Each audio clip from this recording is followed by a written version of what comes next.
असत शोभे नहीं, सतमा असत शोभे नहीं। જોઈ લીધું તમામ સાચા છે, સાચો જાણો તમારો રાહ છે, સાચા હશે ને સદગુરુ મળે, નહીં કપટિયાનું કામ। કિંચિત માત્ર જો આપણા આ શરીરની અંદર જો કપટ હશે તો ગુરુને કે કોઈ બી વાત કરતી છે કોઈ મેળવશે આજે હું કેવા માંગુ છું એ વાત દેશે નહીં, કપટ હશે તો કપટને દૂર કરશો તો જ મારી વાત તમને ઉતરશે। અરે વાહ, કપટ ચતુરાઈ એકવાર કરીને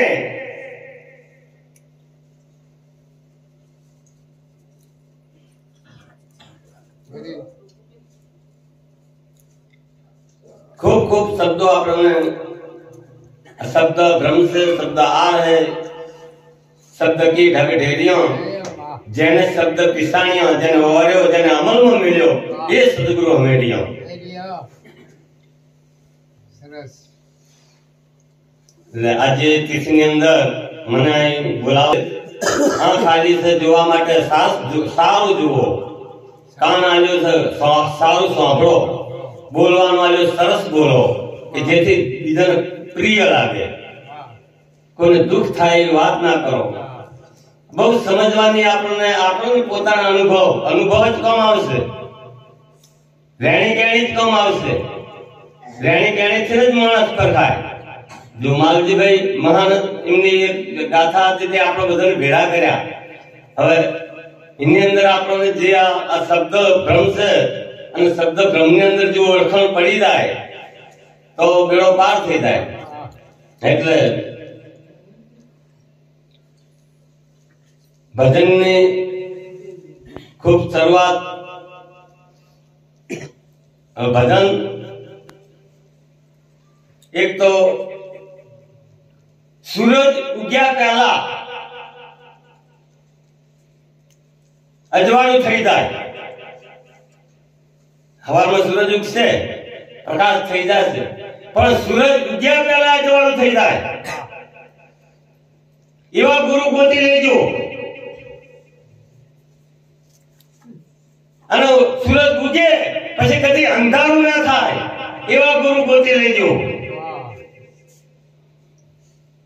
सूरज उगे પછી અંધારું ના થાય એવા ગુરુ ગોતી લેજો અને સૂરજ ઉગ્યા પહેલા અજવાળું થઈ જાય।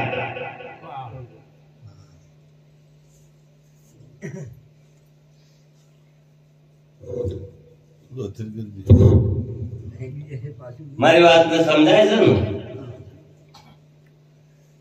કારણ કે અજ્ઞાનતા હોય ત્યાંથી अज्ञान प्रवेश करना है, ज्ञान प्रवेश થઈ જાય ત્યારે તો પછી અજ્ઞાનતા આવતી જ નથી।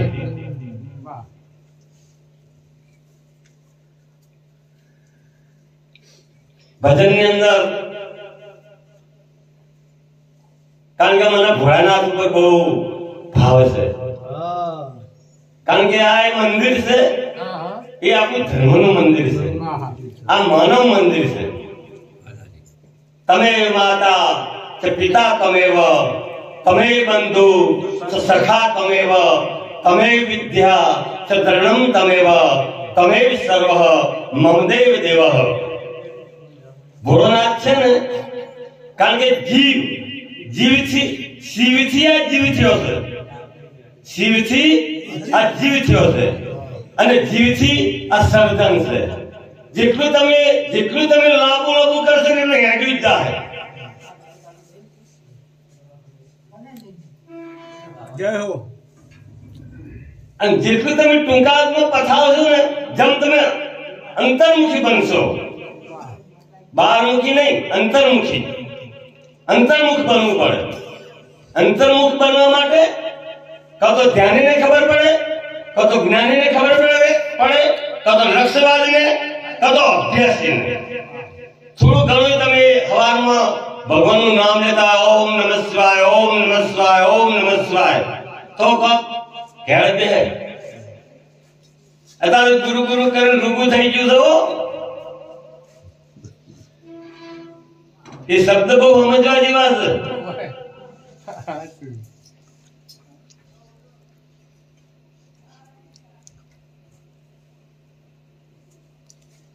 આપણો સનાતન સત્ય સનાતન ધર્મ સત્યનો અરિંદ સનાતન ધર્મની જય બોલાય છે. આપણી સંસ્કૃતિ છે, ભારતીય સંસ્કૃતિ છે, ઋષિ મુનિ પરંપરાથી આ રહ્યું છે. અત્યારે હવે એવી ગદ્દારી લોકો ચાલી રહી છે કે કોઈનું કોઈ સુનતું નથી, બસ હમ હમેરા હે તુમ મેરા હે. કોઈની કોઈ સુનતા નથી. પણ ભોળાનાથની આમ આયા છે એટલે ભોળાનાથ યાદ આવે છે. તો શિવ સમાન દાતા શ્રી કૃષ્ણ પરમાત્મા આવી ગયા કણે, રામચંદ્ર ભગવાને પણ આવી ગયા આ મૃત્યુ લોકમાં, પણ પેલા ભગવાન થઈ ગયા રેણી કેણી આનંદ. કારણ કે આપણી જે રાક્ષસની વૃત્તિ છે ને એને દબાવવા માટે આપણી સંસ્કૃતિ છે, વંશ પરંપરા ચાલી આવી છે, ચાલે જ જવાની છે. એટલે આપણે હવે આ સંસ્કૃતિની અંદર હાલ બેઠા છીએ એટલે બહુ સંસ્કૃતિનું જતન કરજો, માતા પિતાની સેવા કરજો, ગુરુજનોનું, કોઈ મહાપુરુષનું, કોઈ મંદિર અંદર કોઈ બી ભગત ભિખારી એમ ના માનતા એ બધા જ આનંદની વાત છે. આપણને જ્યારે સમજણ પડી જશે ને એટલે અમે નજરે દેખાશે કે વાહ ભાઈ વાહ. એટલે બહુ આનંદની વાત છે.